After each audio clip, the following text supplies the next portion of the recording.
Udah, tuh. Iya. Assalamualaikum warahmatullahi wabarakatuh. Selamat pagi teman-teman. Semangat pagi ya.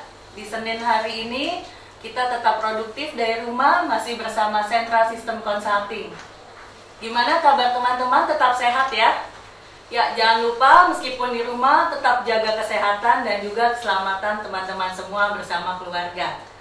Ya, untuk topik pembahasan kita pagi hari ini, kita akan membahas tentang mindset leadership bersama Bapak Yasin, konsultan dari Sentra Sistem Consulting. Di dalam sebuah organisasi tentunya ada pemimpin atau ada susunan dari masing-masing pemimpin di tiap level, mulai dari top manajemen ke board of director atau direksi atau manajer atau kepala bagian, turun lagi ke kepala divisi sampai mungkin supervisor dari operator. Nah, dari tiap-tiap level ini disitulah ada leadership atau ada suatu kepemimpinan. Nah, bagaimana tugas seorang leader atau pemimpin untuk membawa timnya mencapai goals-nya? Tentunya itu keberhasilan suatu kepemimpinan. Dan apa hubungannya dengan sebuah mindset? Kami di Sentra Sistem Consulting menyebutnya mindset leadership. Yuk, langsung aja kita tampilkan Bapak Yasin untuk pembahasan topik kita kali ini. Silakan Pak Yasin. Terima kasih Ibu Sinta. Selamat pagi, apa kabar? Mudah-mudahan luar biasa secara fisik maupun mental. Untuk yang teman-teman yang work from home, ya, tetap semangat, dan yang masih bekerja di perusahaan juga harus tetap semangat dan jaga kesehatan. Hari ini kita akan belajar mengenai mindset leadership, ya, di mana ini sangat diperlukan. Jadi banyak yang punya pemahaman yang salah terhadap leadership, bahwa leadership itu hanya sebatas menyelesaikan masalah sebagai tugas leader dan lain-lain, ya. Tapi di sini kita akan belajar secara mindsetnya. Sebelumnya perkenalkan, nama saya R.A. Yasin. Saya bergabung di Central System tahun 2016 di bidang QISA Consultant. Dan hari ini kita akan mulai materinya.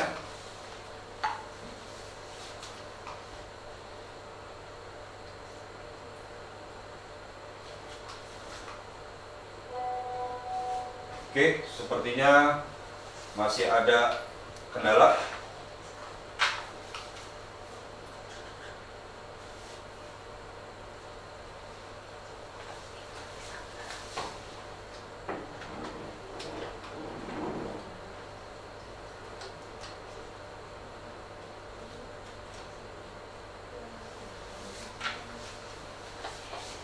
Secara definisi dari leadership adalah ilmu atau seni untuk mengorganisir, ya, dari tim, memanfaatkan dan mengembangkan bakat-bakat yang ada dari tim untuk mencapai tujuan organisasi.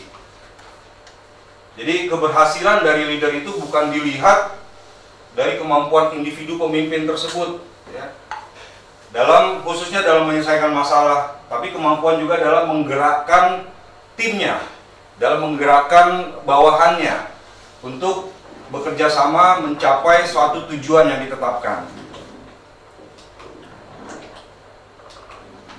Jadi goals akhir dari seorang pemimpin adalah mencapai tujuan.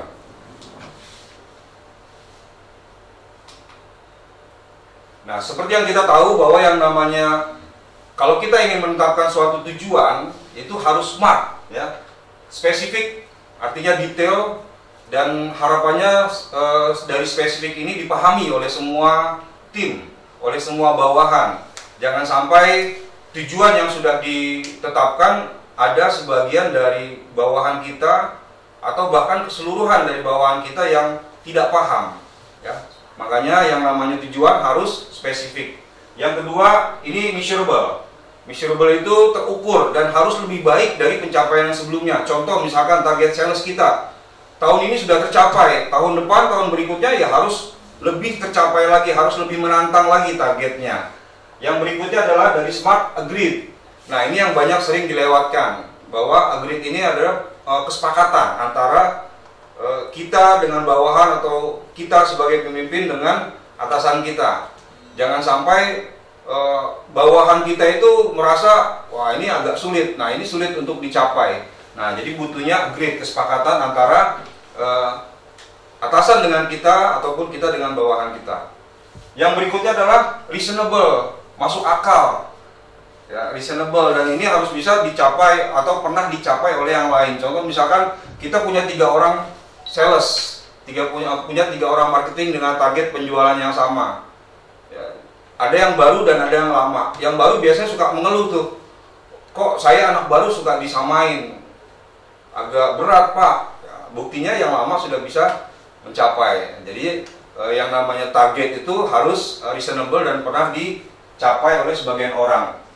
Yang berikutnya adalah yang terakhir dari SMART, yaitu time bound. Ada urutan waktunya, jangka waktunya, supaya kapan target ini akan dicapai, kapan target ini akan diselesaikan, seperti itu.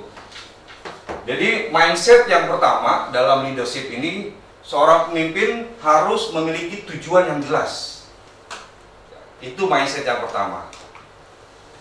Yang berikutnya, ini kita suka melihat Pak ya, bapak-bapak dan ibu-ibu, kita sering mengalami seperti ini, bahwa kita punya bawahan itu susah diatur, tidak disiplin, seenaknya gitu ya. Bawahannya ya mungkin karena dia lebih lama itu agak lebih susah untuk diatur dibanding bawahan-bawahan kita atau karyawan kita yang baru. Ya, terus yang berikutnya adalah skill bawahannya tidak mumpuni. Ya, pasti ada yang kita alami seperti ini.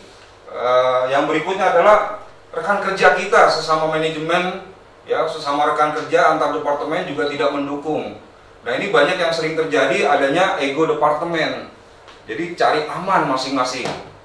Yang berikutnya adalah fasilitas tidak memadai. Dan manajemen juga tidak support. Ya, nah ini sering kali menjadi alasan, ya, di mana kita menyalahkan bawahan, kita menyalahkan rekan kerja, kita juga termasuk menyalahkan atasan. Atasan tidak mensupport, ya, tidak memberikan dukungan. Kita ingin apa, tidak didukung. Ya, bahkan kadang-kadang apa yang sudah kita rencanakan suka ditentang. Ya. Yang berikutnya, nah ini yang sering juga saya dengar bahwa customernya cerewet. Mau seenaknya aja.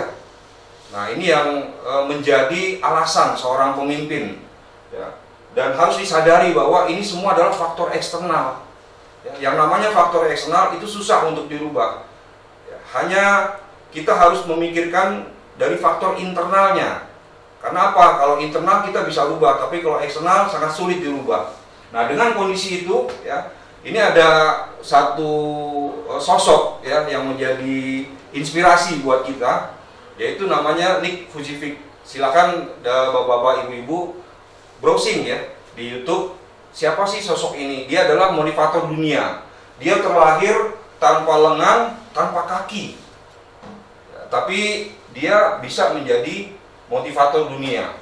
Dan kita bisa lihat ya, wajahnya juga sudah cukup berumur. Artinya apa? Dia sudah melewati masa di mana dia harus jatuh dan bangun. Nah, dari sini kita melihat bagaimana kalau sosok ini yang terlahir tanpa tangan, tanpa kaki, dia berhenti. Ya, dia tidak mau ada perubahan, ya, mengakibatkan apa? Ya, kita tidak akan kenal siapa dia. Jadi seorang pemimpin itu, ya, kita harus membayangkan bahwa kita memiliki keterbatasan. Dan dari keterbatasan itu kita harus menerima.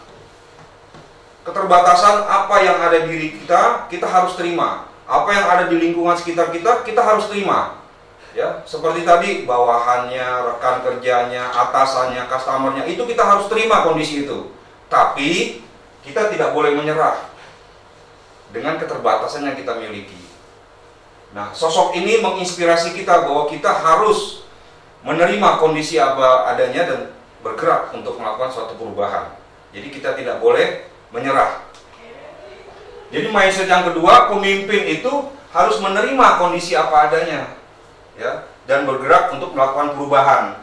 Ya, jadi kita harus hindari mengeluh, merasa diri sebagai korban, ya, tidak ada yang support, ya, dan selalu menyalahkan faktor eksternal, sehingga kita tidak akan bergerak. Ya, ada satu artikel yang pernah saya baca bahwa kalau kita selalu berpikir penyebab masalah karena eksternal, otak kita akan berhenti berkreativitas. Jadi ketika ada masalah, ya faktor eksternal kita harus terima. Justru kita harus menggali apa penyebab, apa yang menjadi hambatan di internal kita, sehingga kita punya kreativitas untuk melakukan perubahan. Kenapa? Karena eksternal sangat susah untuk dirubah. Kita nggak mungkin bisa minta tolong kepada customer supaya jangan cerewet. Kita nggak mungkin juga minta manajemen selalu support dong dengan apa yang kita rencanakan, selalu support dong apa yang kita inginkan. Ya pasti banyak pertimbangan-pertimbangan. Jadi yang namanya faktor eksternal itu sulit untuk dirubah. Jadi yang lebih mudah untuk dirubah adalah dari internal kita sendiri. Jadi ini mindset yang kedua, bahwa seorang pemimpin harus terima kondisi apa adanya dan bergerak melakukan perubahan. Oke, yang berikutnya. Jadi leadership adalah ilmu atau seni dalam mengorganisir tim, mengembangkan, memanfaatkan bakat-bakat yang ada untuk mencapai tujuan organisasi. Ya. Jadi goals akhirnya adalah mencapai tujuan. Ya, jadi pemimpin itu harus memiliki strategi bagaimana caranya mencapai tujuan tersebut. Jangan sampai kita sebagai pemimpin ya pasrah. Ya, tadi ya menerima kondisi apa adanya tapi tidak melakukan perubahan, itu sama dengan pasrah. Yang berikutnya adalah kita harus menetapkan strategi untuk mencapai target tersebut, mencapai tujuan. Ya. Nah, kalau kita bicara strategi, kita bicara mengenai program kerja. Kita sama-sama ketahui bahwa kita tidak bisa melakukan sesuatu yang rutin biasa kita lakukan, ya, dengan target yang sudah dirubah. Contoh misalkan kita ingin mencapai target sales. Tapi kita masih melakukan sistem atau cara kerja jualan yang sama. Ya. Nah, kalau terkait dengan ini saya ada sedikit pengalaman ya waktu itu di daerah Jawa Barat, bahwa saya beli ya donat pada anak kecil yang jualan. Ya, kebetulan satu donat itu harganya 2.000 dan itu sisanya ada 5. Saya tanya harganya berapa, 2.000, tinggal berapa 5, saya beli 5-5-nya. Dan saya tanya berapa maksimal uang yang dibawa pulang setiap harinya. Si penjual, si anak kecil ini bilang, nggak tentu Pak, paling banyak berapa? Paling banyak 100.000. Loh kok 100.000? Nggak bisa lebih. Kan saya bawa donatnya hanya 50. Jadi karena harganya 2.000, jadi dia bisa bawa 100.000 rupiah pulang ke rumah. Saya kasih pertanyaan ke anak tersebut, gimana caranya kalau mau dapat bawa pulang duit 200.000? Simpel jawaban si anak, saya harus bawa donatnya 100 biji atau 100 potong gitu ya, sehingga bisa bawa pulang 200.000. Loh kalau kita bawa 50 bisa nggak? Ya nggak bisa Pak, saya jualan harga 2.000 aja sudah berat, apalagi kalau saya jual harga 4.000. Ya, dari sini pembicaraan dengan si anak kita bisa lihat sangat simpel. Kalau kita ingin mendapatkan hasil yang lebih, kita harus melakukan perubahan. Ya.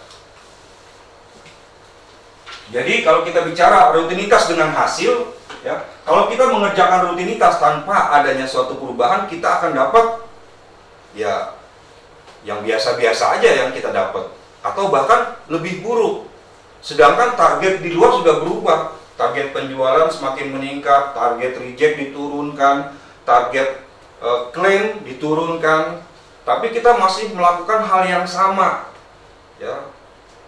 Secara logika, bagaimana kita bisa tercapai? Apalagi kalau target yang tahun sebelumnya itu tidak tercapai. Ya. Activity plan hanya diganti tahun.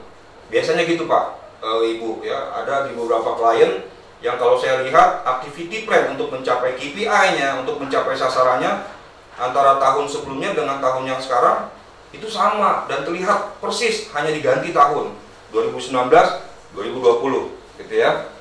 Ya, saya yakin Bapak Ibu yang tertawa pasti melakukan hal itu juga ya sepertinya ya. Nah, kondisi ini kita harus ubah ya. Kenapa? Karena target kita sudah dirubah. Jadi tidak bisa dengan pekerjaan yang sama. Ya, makanya suka kita kalau setiap akhir tahun itu suka ada diminta untuk introspeksi. Ya, introspeksi. Nah, itu tujuannya apa? Kita mengidentifikasi apa yang kita lakukan selama 1 tahun ini. Ya, dan bagaimana target tahun depan. Lebih menantang atau sama aja? Pasti lebih menantang. Tidak mungkin, Pak. Tidak mungkin, Bu, yang namanya target yang tadinya sales sudah tercapai 4 miliar dalam sebulan diturunkan. Kita jangan terlalu ngebut deh. Kita jualan 3,5 miliar aja. Saya yakin nggak ada yang seperti itu ya. Jadi yang namanya target pasti semakin meningkat. Jadi satu-satunya cara untuk mendapatkan target yang baru dengan perubahan target itu adalah kita melakukan perubahan. Ya, kemarin ada salah satu kawan kita ya di Central System membuat suatu quote yang sangat lucu. Ya, dan ini masih terekam di saya. Apa itu? Life is underwear. Hidup seperti celana dalam. Maka so change it. Maka gantilah. Artinya apa? Kita harus berubah. Ya, jangan ya kita sama-sama tahu Bapak Ibu ya, sehari mungkin ada yang 2 kali ganti, ada yang 1 kali ganti. Artinya apa? Ada perubahan. Jadi hidup itu seperti pakaian dalam. Jadi harus kita rubah. Kalau kita tidak rubah, ya Bapak Ibu pasti akan ngerasain. Ya, bagaimana rasanya ketika pakaian dalamnya tidak diganti-ganti atau tidak dirubah-rubah. Seperti itu. Ya, jadi salah satu usaha yang harus kita lakukan adalah berubah. Nah, karena apa? Karena target pasti akan lebih baik dari sebelumnya. Tapi kita hanya mengerjakan yang rutin, pasti akan mendapatkan hasil yang sebelumnya. Ya, itu pun kalau tercapai. Kalau tidak, ya makanya di sini kita harus membuat program kerja yang sifatnya perubahan. Banyak pemimpin gagal dalam perubahan, dalam melakukan perubahan. Ya. Salah satunya adalah dia sudah merasa cukup. Pak, ini target klaim customer sudah berubah loh. Tahun lalu kita nggak tercapai. Terus sekarang customer menurunkan reject rate-nya atau claim rate-nya. Kita harus ngapain, Pak? Udahlah, tenang aja. Nggak usah terlalu banyak macem-macem ya. Nggak usah terlalu neko-neko. Yang penting order ini masih bisa kita terima kok. Ya, tenang aja. Biar customer mau klaim sebanyak apapun, tetap aja dia beli sama kita. Hati-hati kalau ketemu pemimpin yang seperti ini. Artinya apa? Dia pasrah. Ya, bahkan bukan hanya pasrah, dia bangga. Sudah tidak tercapai, tapi tidak juga mau berubah. Lah, ini pemimpin yang aneh. Ya, hati-hati Bapak Ibu-ibu kalau ketemu dengan rekan yang seperti ini, tolong suruh hubungi kita ya, hubungi Central System untuk kita kasih training mindsetnya terkait dengan leadership. Ya. Yang berikutnya, selalu berpikir masalah ini terjadi karena eksternal. Yang tadi saya bilang artikel yang saya baca, bahwa ketika kita berpikir penyebabnya karena eksternal, maka otak kita akan berhenti berkreativitas untuk mencari solusi. Ya emang sih yang namanya dia susah dibilangin. Orangnya nggak mau diajak kerjasama, ya selalu menyalahkan orang. Ya habis gimana? Mesin kita kan mesin tua. Mesin kita kan udah mesin tua, belinya second lagi gitu ya, sehingga harus direkondisi. Ya kita nggak bisa samakan dengan mesin baru gitu. Terus ya gimana ya, manajemen kita susah sih, kita mau ngomong ini selalu ditolak, ngomong itu nggak didengerin, malah seringnya disalahin. Nah ini Pak, kebanyakan menyalahkan faktor eksternal. Ketika itu terjadi, yang ada di kita apa? Pasrah. Kita tidak mau berubah. Nah, sehingga kita harus lihat dari faktor internalnya. Ya. Yang berikutnya adalah kita harus menambahkan pengetahuan. Ya. Gagal dalam perubahan ini biasanya karena si pemimpin tersebut tidak mau menambah pengetahuannya. Ya. Nah, saya sering menyampaikan ke beberapa klien, ya, khususnya ke bagian produksi. Biasanya kalau orang-orang produksi itu agak berat untuk diajak belajar. Ya, kenapa? Karena ya udah terlalu capek gitu. Ya, caranya gampang Bapak Ibu. Kita harus cuci otaknya, kita harus berikan mindsetnya. Kita gambarkan grafik usia kita semakin hari semakin bertambah. Yang berikutnya, pendidikan kita konstan. Ya. Kenapa konstan? Saya yakin dalam satu perusahaan, ya misalkan ada 100 karyawan yang sedang melanjutkan kuliah, nggak lebih dari 20% kok. 80%-nya pasti ya mengandalkan pendidikan yang sama. Ya. Sehingga dengan semakin meningkatnya umur, kualitas pendidikan kita atau tingkat pendidikan kita standar segitu aja, pasti produktivitas kita menurun. Salah satu cara untuk mengembangkan, ya, yaitu kita harus belajar. Nah, pemimpin gagal dalam melakukan perubahan karena dia tidak hanya berpatokan kepada cara yang sama, ilmu yang sama. Dia tidak ingin mengembangkan ilmu yang baru, ya, tidak ingin mencari sesuatu yang baru. Ya. Contoh seperti Sentral sekarang, online training. Ya. Nah, ini suatu gerakan perubahan. Ya, karena kita gimana ya dengan kondisi seperti ini, ya dengan wabah yang melanda negeri ini, kita sudah dilarang untuk keluar, kita dilarang untuk bertemu dengan orang lain, kita harus social distancing. Ya, tapi kan pekerjaan kita yang bertemu dengan orang, kalau kita dilarang sama dengan pekerjaan kita akan tertutup. Nah, kita memanfaatkan teknologi yang baru, kita pelajari apa saja aplikasi-aplikasi yang sedang booming terkait dengan meeting online, dengan training online. Ya, salah satunya kita pakai aplikasi Zoom Meeting ini. Nah, ini artinya kita sudah melakukan perubahan dalam hal pengetahuan kita. Kegagalan berikutnya adalah kebanyakan seorang leader, seorang pemimpin itu terjebak di rutinitas. Dia tidak ada waktu untuk melakukan improvement, ya. Apalagi yang sering melakukan PDCA nih, ya, yang fanatik dengan PDCA, tapi PDCA yang keliru, yaitu plan, do, cancel again. Ya, jadi sudah direncanakan dengan matang, dilaksanakan, ada masalah, cancel, ya, merencanakan lagi, ya, terus merencanakan yang baru lagi, dilaksanakan, ada problem, cancel again, gitu ya. Nah, ini harus dirubah. Nah, ini ketika kita bicara mengenai program kerja, ada beberapa alternatif dalam membuat program kerja. Ya, yang pertama adalah pengembangan manusia melalui optimalisasi talenta, merubah pola pikirnya, dan menambahkan pengetahuan atau wawasan. Ya, saya sering menyampaikan kalau dalam teknik problem solving, ya, ketika analisa masalah, kita dari 4M 1E. M yang pertama, jangan sebut man, jangan sebut manusia. Ya, belakangan. Tapi kalau bicara program kerja, 4M 1E, nomor 1 man dulu yang kita pikirkan. Ya, dengan apa? Salah satunya adalah optimalisasi talenta, perubahan pola pikir, dan penambahan pengetahuan atau wawasan. Perbaikan program kerja, ya, program kerja berdasarkan perbaikan sistem. Nanti kita akan bahas mengenai sistem dan program kerja untuk mengatasi future problem. Sekarang sudah zamannya, ya, risk management. 9001-2015 mengajarkan kita untuk kita bekerja risk based thinking, ya, berpikir resiko.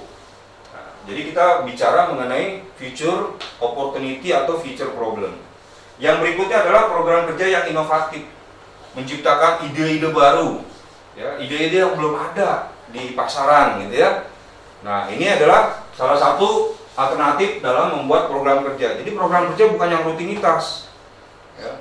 Seorang sales dengan target yang berubah, sebelumnya melakukan kunjungan ke klien yang sudah existing klien, ya, klien yang sudah berjalan 1 minggu 1 klien, ya, mengunjungi beberapa calon klien atau calon customer, ya, itu suatu hal yang rutinitas. Ya, yang sudah rutin, kita harus melakukan perubahan. Kita cari cara-cara yang spektakuler, ya, cara-cara yang inovatif, ya, yang jarang atau belum ada, bahkan sales manapun atau marketing manapun melakukan ini. Ya, nah ini adalah tantangan buat kita semua, tantangan untuk kita sebagai seorang pemimpin. Jadi mindset yang ketiga, pemimpin harus memiliki strategi untuk mencapai tujuan. Ya, masih ingat ya, mindset pertama apa? Pemimpin harus memiliki tujuan yang jelas. Yang kedua, pemimpin menerima kondisi apa adanya dan bergerak untuk melakukan perubahan. Nah, ini mindset yang ketiga, yaitu harus memiliki strategi. Strategi seperti apa? Oke, nanti untuk strategi akan kita bahas.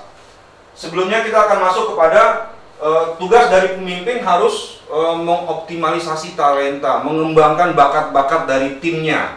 Ya. Nah, kita sebagai pemimpin sudah pernah belum kita melakukan mapping, ya, mapping terhadap bakat, kemampuan, kelebihan, kekurangan dari bawahan kita. Ya, jangan sampai kita salah dalam penempatan karyawan, penempatan bawahan kita. Karena ada pepatah yang bilang right man on the right place.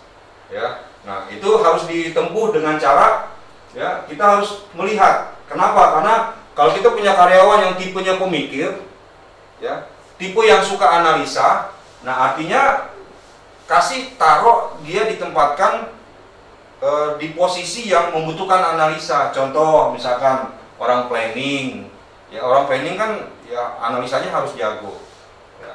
Engineering, apalagi problem solver, apalagi nih yang memiliki yang harus tuntutannya harus memiliki analisa yang baik.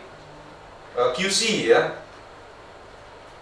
Yang berikutnya pekerja, ya. Nah, ini ada juga memang beberapa karyawan juga yang memang hobinya kerja, ya. Dia itu rajin, ulet, tapi dia hanya terima instruksi. Jadi ada informasi seperti ini harus dikerjakan, ya dia kerjakan dengan baik, ya. Nah, orang-orang ini jangan ditaruh di bagian analisa, nggak akan ketemu, ya. Kecuali kita kembangkan bakatnya dia dalam melakukan suatu analisa, ya. Nah, ini seperti operator, admin, gitu ya. Yang berikutnya ada terkait dengan karakter detail, orang yang suka ketelitian tinggi, ya. Nah, ini biasa para ibu-ibu, ya. Nah, ibu-ibu ini kan teliti, ya.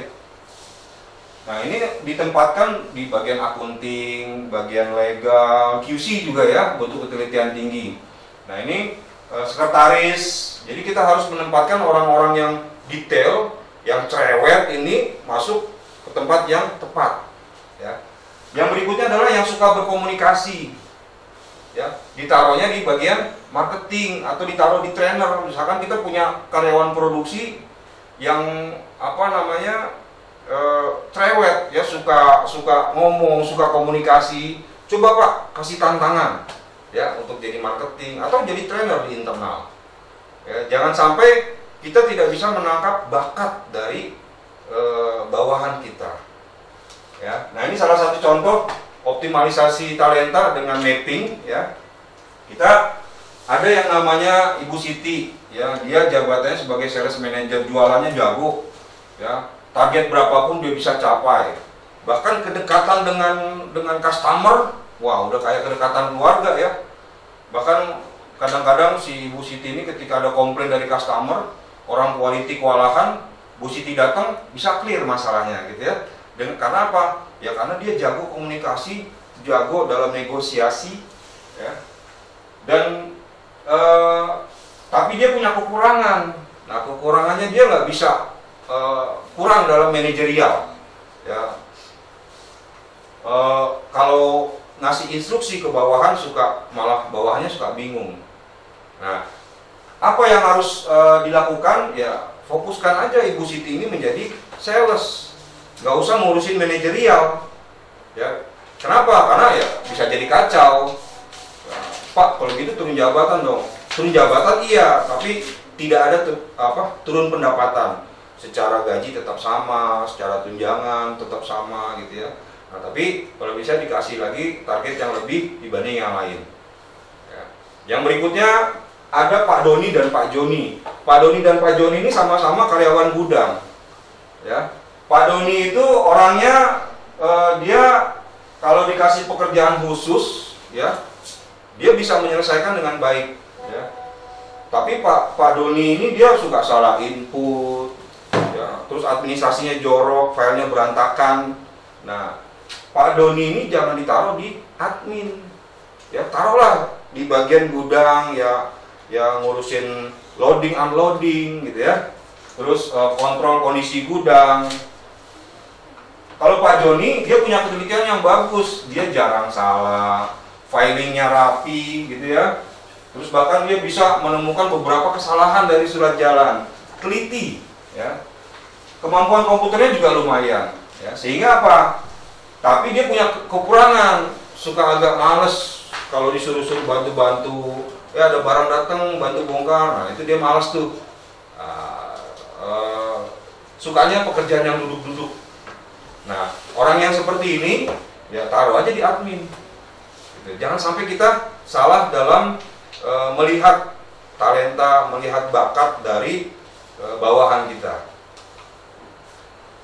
Yang berikutnya, kita sebagai pemimpin ya punya tugas untuk mengembangkan manusia ya dalam hal perubahan mindset atau pola pikir ya. Nah, ini kadang-kadang kita terjebak, Pak, ngasih training harapannya perilaku berubah ya, padahal yang namanya training itu tidak bisa merubah perilaku apapun ya yang kita lakukan. Untuk merubah perilaku itu tidak akan berhasil kecuali ya kita rubah mindsetnya. Ya, makanya kalau central system itu kalau ngasih training di awal pasti kita perubahan mindset dulu. Kenapa? Karena kalau mindsetnya belum berubah, ya mimpi kalau kita mengharapkan perilakunya untuk berubah. Ya, makanya perilaku itu bisa dirubah dengan kita masukkan informasi terus-terusan kita masukin informasi. Nanti persepsinya akan berubah, ya, pola pikir akan berubah, persepsi akan berubah. Nah, perubahan persepsinya akan mempengaruhi perubahan perilaku. Jadi harapannya kita bisa memberikan perubahan pola pikir, ya, yang diulang secara terus-menerus. Nah, salah satu contoh ada di satu klien kita yang kalau ada masalah itu semuanya menggunakan jari telunjuk, ya. Si anu gitu. Jadi tidak mencari solusi ya. Karena manajemennya dikit-dikit marah ya, sehingga orang menghindari masalah. Jadi kalau ada masalah, bahkan ada yang bilang sebelum meeting udah kong-kali-kong dulu ya, lo mau nyampein problem apa? Jangan disampein deh, jangan sampein yang ini, saya belum siap. Nah, jadi kenapa? Karena takut ya. Karena budayanya ketika ada masalah, ini rame dimarah-marahin, sehingga orang takut untuk menyampaikan masalah. Nah, ini harus dirubah pola pikirnya, yaitu kita membuat tulisan atau membuat yel-yel, ya, there is no mistake, only lesson. Ya, artinya apa? Tidak ada kesalahan, yang ada hanya pembelajaran. Nah, itu harus diulang-ulang, ya, bahkan dalam meeting atau disediakan di ruang meeting gitu ya, ada tulisan there is no mistake only lesson ya, supaya apa? Supaya nanti sering dia melihat itu, sering dia mendengar itu, ini akan menjadi informasi yang akan merubah pola pikir dan persepsi dia sehingga bisa merubah perilakunya. Yang berikutnya, contoh berikutnya adalah pemimpin adalah coach ya. Jadi pemimpin itu bukan mandor. Kalau kita bicara coach, kita ambil ya, coach itu pelatih ya. Kita ambil contoh Zinedine Zidane. Ya, Zinedine Zidane ini pelatih ya, pelatih sepak bola. Apakah dia pernah ikut bermain ketika dia melatih? Artinya apa? Dia hanya memberikan strategi, memberikan arahan, membangun semangat di pinggir lapangan, tidak di dalam lapangan. Nah, mungkin leaders yang ada di kita itu selalu ikut bermain ya. Contoh misalkan kita laporan ke manajer maintenance, Pak, mesin nomor 3 itu rusak. Coba saya lihat. Dia sendiri ya yang bongkar, dia sendiri yang liatin ya. Ini sama seperti pengalaman saya dulu ya waktu di manufaktur. Jadi ada rekan yang begitu ada informasi kerusakan, sebagai manajer dia ngerasa tanggung jawab, dia ikut turun memperbaiki. Ya, bahkan dia bongkar itu mesin, geletak di bawah, anak buahnya itu ngeliatin. Ya, saya datang dan saya tanya, ya. Yang jadi bosnya siapa nih? Nah ini yang masih banyak Pak. Saya ketemu di beberapa klien yang seperti ini. Ya ketika ada konsultasi ISO, ketika ada training, dia datang belakangan. Kalau ditanya, kenapa Pak? Ada problem? Nih saya aja belum cuci tangan nih, saya cuci tangan dulu ya. Jadi dia yang turun langsung. Ya, nah ini kita harus rubah pola pikir tersebut bahwa leader adalah coach, pemimpin adalah pelatih, gitu ya. Yang berikutnya, kebanyakan ketika membuat activity plan itu ya termasuk beberapa klien gitu ya yang hanya merubah tahun ya, dan isinya juga hal-hal yang rutin, tidak ada hal-hal yang perubahan ya. Nah saya menyarankan kalau meeting annual meeting ya atau meeting work plan gitu ya, itu selalu dikasih yel-yel bahwa program kerja bukan aktivitas rutin. Artinya apa? Ketika dia membuat program kerja, dia akan teringat. Oh iya, ketika dia memasukkan aktivitas rutin, dia akan ganti. Bahwa yang namanya program kerja harus yang bersifat perubahan, ya, sesuatu yang baru. Jadi dari 3 mindset, ada yang ketiganya adalah memiliki strategi. Nah, strategi yang pertama, pemimpin perlu memiliki strategi untuk pengembangan manusia melalui apa? Optimalisasi talenta, merubah pola pikir ya, dan penambahan wawasan. Yang berikutnya adalah strategi berikutnya bahwa pemimpin harus berpikir secara sistem ya, di mana yang namanya sistem adalah arahan baku dalam bekerja ya, tanpa kesalahan, lebih efisien dan mencapai sasaran. Jadi ketika ada problem yang dihadapi, itu yang harus kita pikirkan pertama kali adalah kenapa bisa salah. Jangan-jangan ada masalah dengan sistemnya, metode kerjanya. Ya, selalu berpikir kayak seperti itu. Kenapa? Karena sistem adalah arahan baku bekerja yang tanpa kesalahan. Yang berikutnya lebih efisien. Kita melihat nih masih banyak yang tidak efisien dalam pekerjaan kita, dalam pekerjaan bawahan kita, baik di produksi maupun di official. Ya, kita lihat bagaimana sistemnya. Jangan-jangan ya memang sistemnya yang salah. Ya, sehingga harus diimprove sistem tersebut. Yang berikutnya adalah sistem adalah alat untuk mencapai sasaran. Ya, yang namanya sasaran, target, KPI itu bisa dicapai dengan sistem, dengan program kerja yang tersistem. Ya. Jangan sampai kita punya program kerja, activity plan-nya adalah melakukan doa ya, berdoa sebelum bekerja, ya, terus ikhtiar semampunya dan pasrah dengan hasil yang diberikan oleh Tuhan. Nah itu yang salah. Ya, jadi yang namanya target atau sasaran bisa kita capai dengan sistem. Yang berikutnya, fokusnya leader itu harus mengembangkan sistem. Ya, kita harus bisa kayak di beberapa trainingnya sentral kita merubah mindsetnya dengan kita kasih beberapa studi kasus. Ini salah karena orang apa karena sistem. Ya. Nah, itu kita harus sebagai leader harus punya pola pikir bahwa semua masalah terjadi karena sistem. Ya. Karena kita tidak bisa bergantung sama orang. Ya, kita harus bergantung pada sistem. Kita harus menciptakan sistem yang anti salah. Ketika pekerjaan masih ada kesalahan, kita review sistemnya. Ketika ada yang tidak efisien, ya kita review sistemnya. Ketika sasaran kita tidak tercapai, review lagi sistemnya. Jadi seorang leader itu harus pola pikirnya sistem, ya. Nah, sistemnya sistem yang berbasis pencegahan. Nah, ini strategi yang kedua adalah pemimpin fokus pada perbaikan sistem yang anti salah, ya, sistem yang berbasis pada pencegahan. Karena mindsetnya gini, kalau kita punya sistem yang berbasis pencegahan, ketika orang yang berubah, hasilnya akan tetap sama, seperti itu. Oke. Ini adalah strategi yang kedua. Yang berikutnya adalah dalam mencapai tujuan, ya, ini kan arti dari leadership, ilmu atau seni mengorganisir tim, memanfaatkan bakat-bakat, ya, dan mengembangkan bakat-bakat dari tim, ya, untuk mencapai tujuan organisasi. Nah, goals akhir dari pemimpin adalah mencapai tujuan. Nah, ketika kita ingin mencapai suatu tujuan, itu pasti ada masalah-masalah yang kita hadapi, itu pasti ya. Jadi pemimpin ini dituntut untuk memiliki kemampuan problem solving ya, atau analisa masalah. Jadi strategi yang ketiga, pemimpin harus memiliki kemampuan dalam hal analisa masalah. Ya, kalau misalkan dari bapak-bapak, ibu-ibu masih agak kesulitan dalam problem solving, ya nggak usah ragu-ragu untuk hubungi tim marketing kami, ya, karena kita juga ada training problem solving. Ya, mudah-mudahan nanti training problem solving juga ada online-nya ya, mudah-mudahan.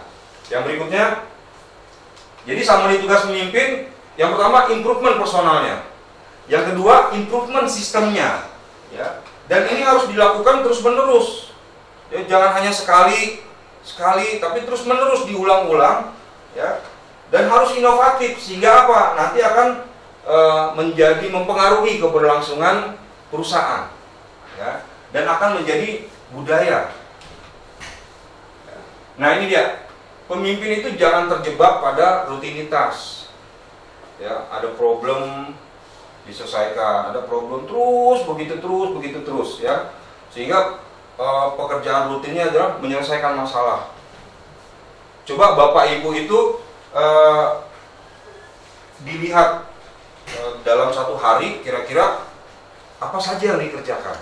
Coba kita review. Khawatirnya apa? Khawatirnya ya begitu terus tuh setiap hari tuh rutinitas saja yang kita lakukan. Ya, bahwa tugasnya leaders itu, tugasnya pemimpin sudah harus masuk ke program improvement. Ya.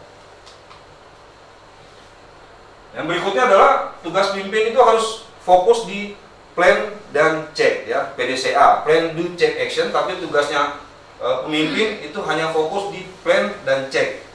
Ya, dia harus menyusun rencana dan dia harus mengontrol apakah program berjalan sesuai dengan rencana apa tidak. Ya. Kalau do, mengeksekusi apa yang kita rencanakan, ya bawahan kita yang melakukan. Ya. Action, mengeksekusi solusi dari hasil cek kita tadi, itu adalah bawahan kita. Tapi tugas kita sebagai pemimpin ada di plan dan di cek. Jadi strategi keempat adalah tugas pemimpin itu fokus di plan dan cek. Kalau kita masih melakukan do, ya segera kita rubah. Kita harus bisa mendelegasikan ke bawahan kita, ke tim kita, ya, menyisihkan apa yang kita kerjakan kepada bawahan kita. Supaya apa? Kita bisa bekerjanya di plan dan di cek. Sehingga ada program improvement yang kita pikirkan. Bukan hanya memadamkan api, pemadaman kebakaran, ya, tapi kita fokus di plan dan cek. Kita berpikir improvementnya.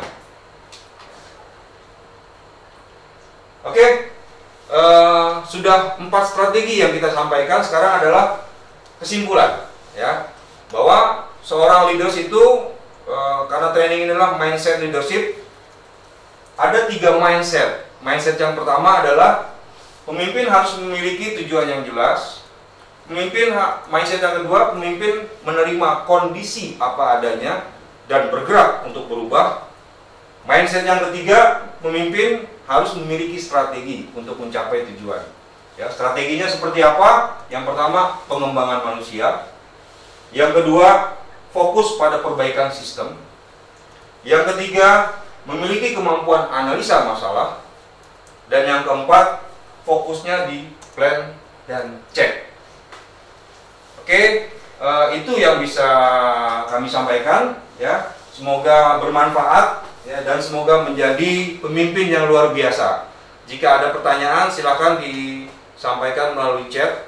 Tapi sebelumnya saya ingin sedikit menginformasikan bahwa hari ini yang sudah kita lakukan training mindset leadership, yang berikutnya nanti di jam 3 ada introduction ISO 45001 bersama Bapak Syabani. Besok ada Pak Iman, ya, yang turun lagi untuk memberikan materi program kerja untuk mencapai target. Yang di hari Kamis tanggal 2, yaitu ada desain FMEA. Nah, ini materi yang sangat bagus, ya, jadi jangan dilewatkan. Desain FMEA, karena biasanya orang bicaranya PFMEA, ya, proses FMEA. Tapi ini kita sudah masuk ke desain FMEA oleh Bapak Lisdianto spesialisnya. Dan di hari terakhirnya juga di setengah 2 ya siang itu Pak Cahyadi akan memberikan materi kewajiban penetapan potensi bahaya kimia di perusahaan. Ya, nah ini nanti siang Bapak Sabani, yang berikutnya Bapak Iman besok ya, mengenai program kerja. Ini Bapak Lisdianto terkait dengan desain FMEA ya, dan desain thinking. Yang terakhir dengan Pak Cahyadi yaitu kewajiban penetapan potensi bahaya kimia di perusahaan. Oke, sekian dari saya. Terima kasih. Jika ada yang ingin ditanyakan silakan tulis di chat ya. Sudah ada pertanyaan? Belum ada pertanyaan? Dari kira-kira apa kesulitan atau ya Pak, saya mau tanya Pak, kira-kira bagaimana cara booking order training central system ya, silakan hubungi marketing ya. Nah, harapannya pertanyaan jangan seperti itu, pertanyaannya yang lain. Oke, sudah ada pertanyaan?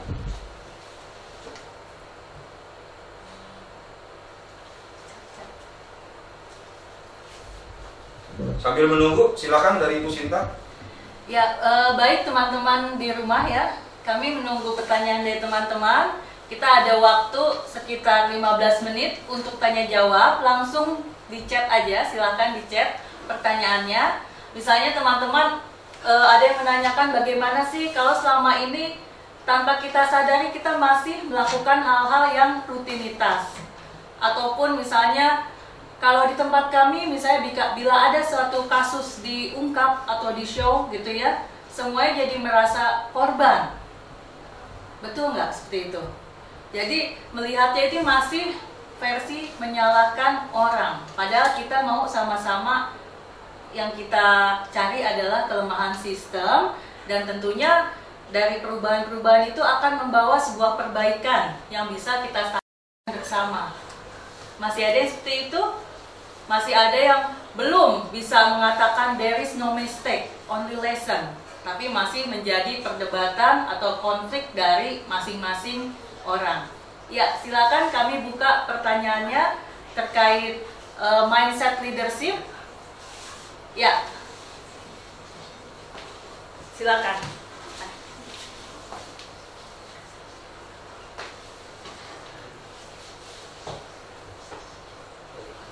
Iya, pertanyaannya ini ada pertanyaan dari rekan kita yang join.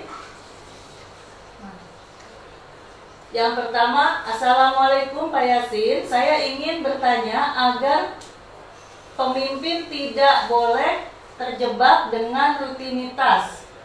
Namun dalam kesehariannya sendiri kita selalu menemukan trouble dari beberapa section ya. Ya, silakan Pak Yasin.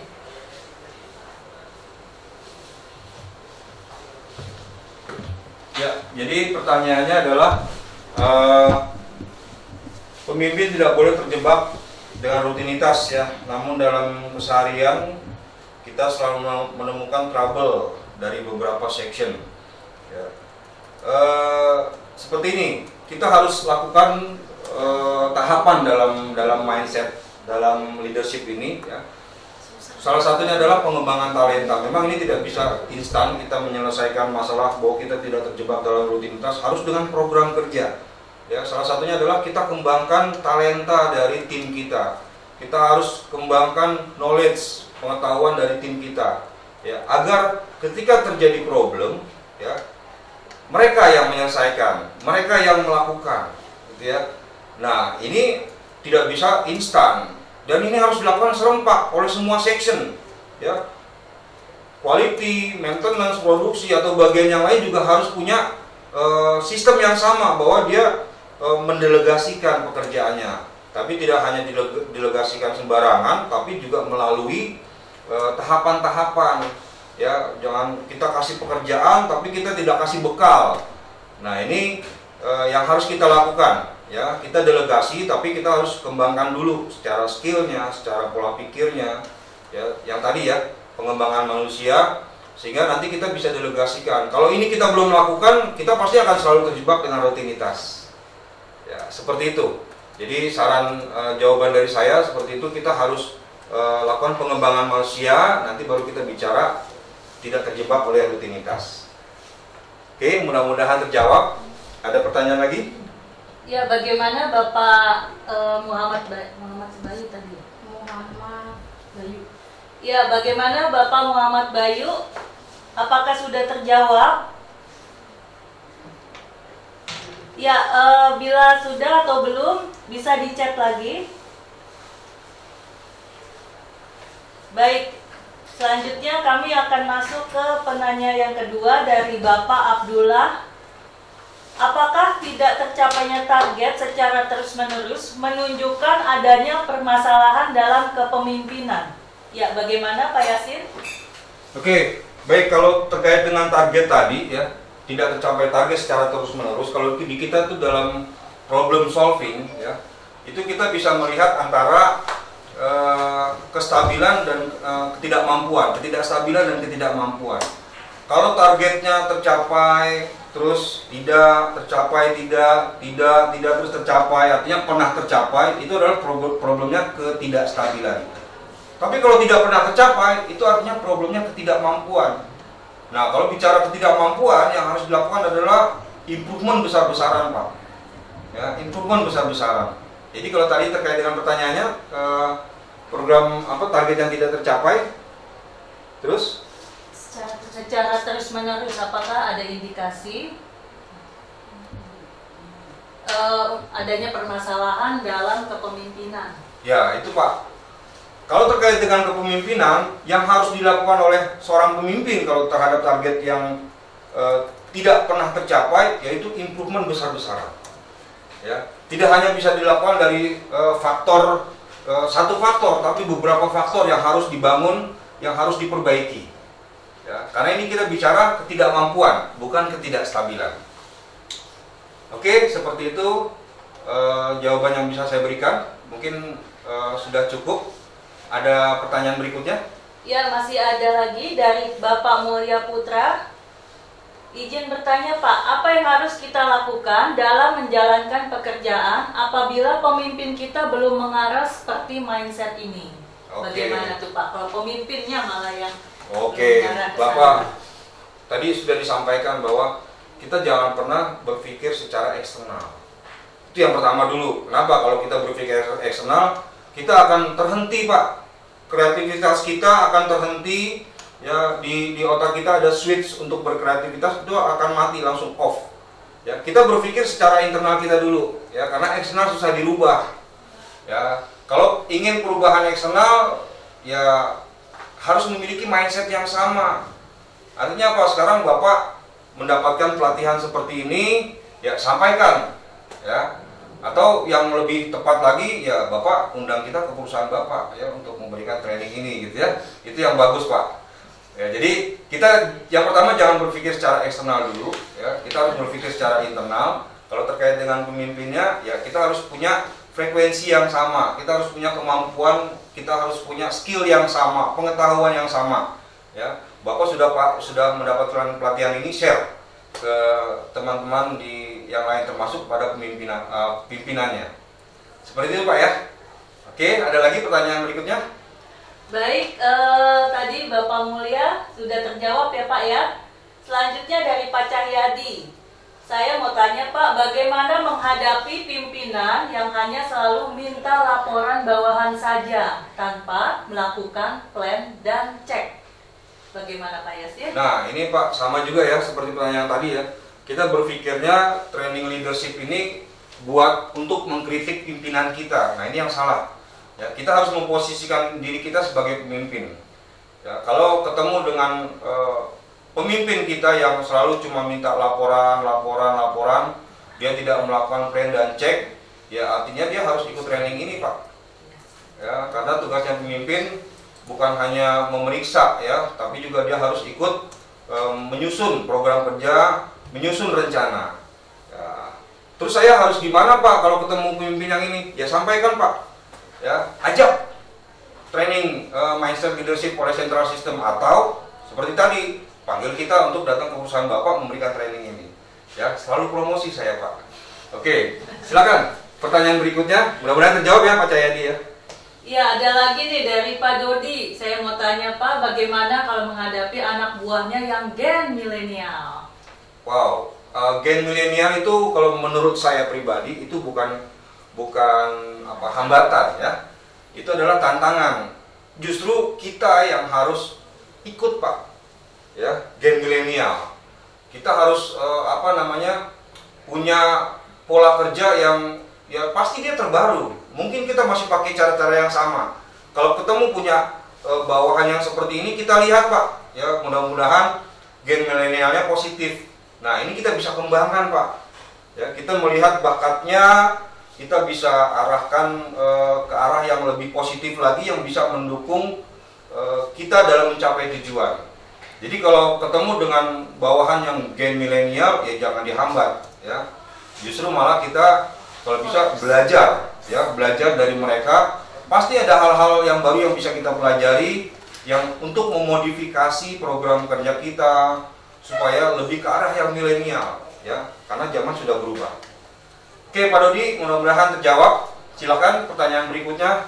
Dari Ibu Sukmawati, mindset seorang leadership harusnya mengayomi tim dan memperhatikan pengembangan kompetensi. Bagaimana menghadapi seorang pemimpin yang lebih menuntut hasil kerja daripada mengembangkan kompetensi timsnya? Thanks Pak Yasin. Oke, Ibu tadi hampir mirip dengan pertanyaan sebelumnya ya. Jadi kita perlu sampaikan ya ke pemimpin kita tersebut ya, bahwa kalau kita ingin mencapai target ya, ini nih caranya gitu ya. Salah satunya adalah pengembangan manusia. Saya khawatir pemimpin kita tadi ya, pemimpin Ibu tadi yang Ibu tanyakan itu, jangan-jangan dia belum paham ya. Dan kita harus sampaikan, tapi dengan bahasa yang lebih baik ya, kalau ke atasan ya, ke pemimpinan, bahwa kita akan bisa mencapai ini dengan manusia atau dengan men yang berkualitas, dengan men yang mumpuni. Ya, jadi tugas kita adalah ya kita harus kembangkan manusianya. Ya, seperti tadi Bu, sama promosi lagi. Ya, udah atasan-atasannya suruh ikut training deh ke Central System ya, atau kita sudah datang untuk presentasi. Ya, jangan lupa itu Bu. Mudah-mudahan terjawab ya. Oke, silakan yang berikutnya. Ada lagi? Baik, ada lagi nih dari Pak Susanto. Apa yang harus dilakukan jika pada saat kita mapping talenta staff kita, ternyata kita menemukan banyak staff yang menempati posisi yang tidak sesuai bakatnya. Sedangkan jika kita harus pergantian pekerjaan akan membutuhkan waktu training kembali. Bagaimana Pak Yasin? Oke, jadi begitu di mapping banyak yang tidak sesuai ya Pak ya. Yes. Nah tadi Pak, mindsetnya kita harus menerima kondisi apa adanya dan bergerak untuk berubah. Ya, kalau kita ingin melakukan restrukturisasi kemungkinan agak berat Pak, gitu ya. Ya, jangan langsung secara total Pak, bisa bertahap. Ya, bisa bertahap. Mungkin dengan ya sementara waktu kita adakan split job gitu ya, pertukaran tapi dengan bimbingan. Ya, tidak harus langsung. Nah, dan kadang-kadang penilaian kita tadi terhadap mapping talenta tadi kemungkinan ada kurang tepatnya ya, makanya sebaiknya kalau mapping talenta ini kita juga diskusi dengan tim yang lain ya, dengan rekan kerja kita mengenai kekurangan dan kelebihan dari bawahan kita supaya hasilnya lebih akurat ya, atau bahkan interview dengan bawahannya sehingga kita bisa tahu ya apa keinginannya dia, passionnya dia ada di mana. Ya, jadi jangan langsung lakukan perubahan yang besar-besaran, tapi harus bertahap. Ya, ketika banyak ditemukan kurang tepat dalam penempatan, ya kita harus segera lakukan perubahan Pak. Ya, dengan program, dengan yang lebih spesifik ya.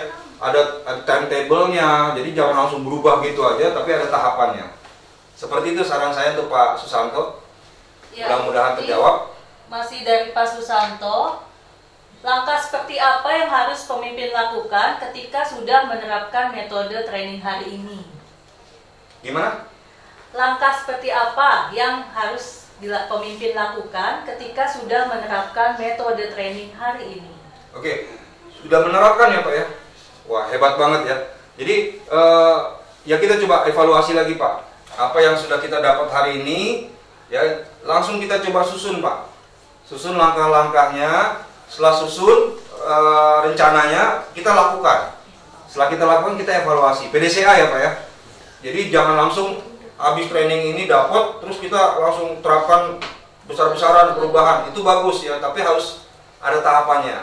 Ya seperti plan, do, check, action. Jadi jangan langsung do aja, tapi harus dengan plan dan check dulu. Oke, seperti itu Pak Susanto. Ya, satu pertanyaan terakhir, bagaimana menyikapi bawahan yang memberikan komentar, Bapak hanya bikin planning dan coaching dan cek hasil kerjanya, yang kerjakan kan kami Pak. Ya, bagaimana dengan komen itu Pak? Wow, ini punya bawahan dari buat Pak Ari Ronald. Pak Ari Ronald ya. Pak Ari Ronald bawahannya itu punya kemampuan manajerial ya Pak ya. Kenapa? Dia sudah bisa memprotes dengan cara yang seperti itu ya, yang seperti kita ajarkan. Ya, jadikan dia tim.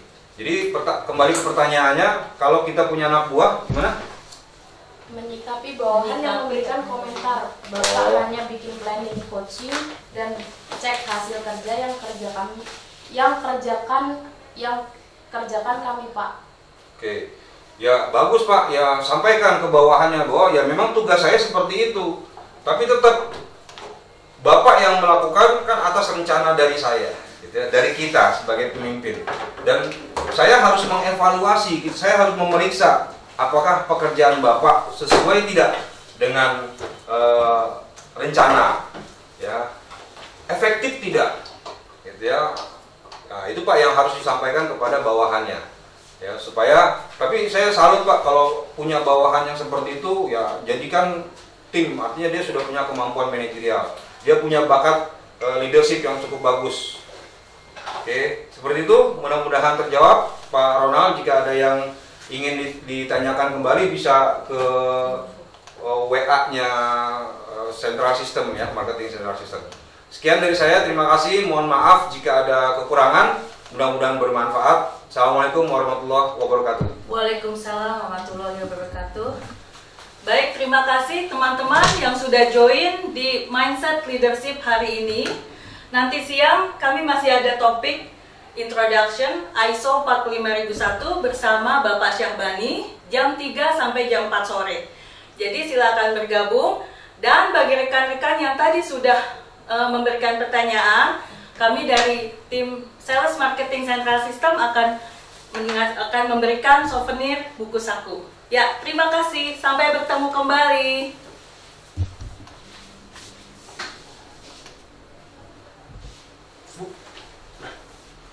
Banyak yang